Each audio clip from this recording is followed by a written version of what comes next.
A victim's voice, the moment they can express their emotions to the criminal who's changed their lives forever. It's called the Victim Impact Statement. And we read you some of these letters just before the break. Those words help the Pardons and Parole Board decide whether to keep someone behind bars or set them free. A KEYE TV investigation found those statements are not always being heard. Adam Berkusen has tonight's cover story.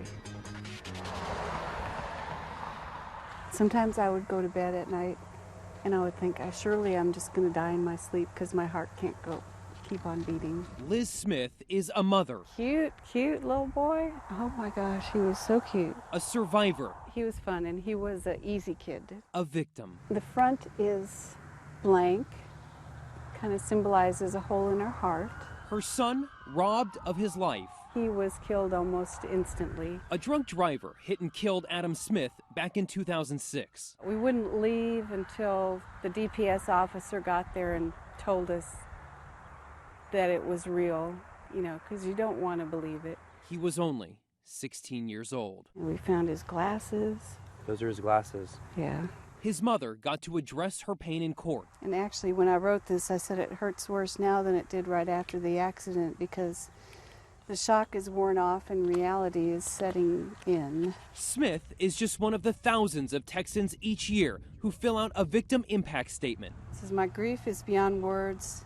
I've only been able to describe bits of my life since the accident. In some cases, this is the only way a victim can have their voice heard. If a criminal has that right in front of the parole board, shouldn't the victim? KEYE TV has learned from 2010 to 2013, victims wrote about 15,000 statements each year. But the Texas Department of Criminal Justice received just about 3,000 each year. That's only 20%.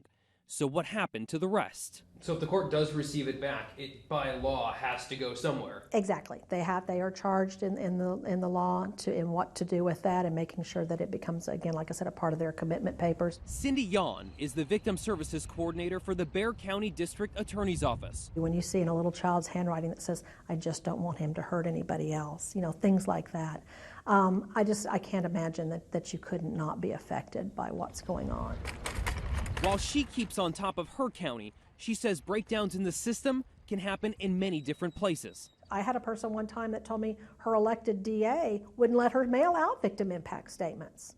That's troubling. The law says you have to, at the very least. According to a Sunset Commission report, Texas counties reported sending less than half of the statements turned in to any of the criminal justice departments.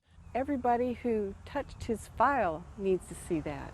For Smith, nothing will ever bring back her son. The funeral was hacked. Those words her family took the time to write. I had to be told that my brother was dead. I had to see my mom and my dad cry. Along with countless others. I was only 7 when he died. I got to see him for only 7 years. Should be heard before deciding whether their offender gets to stay in a cell or goes free. I hope somebody read it besides hearing it in the courtroom.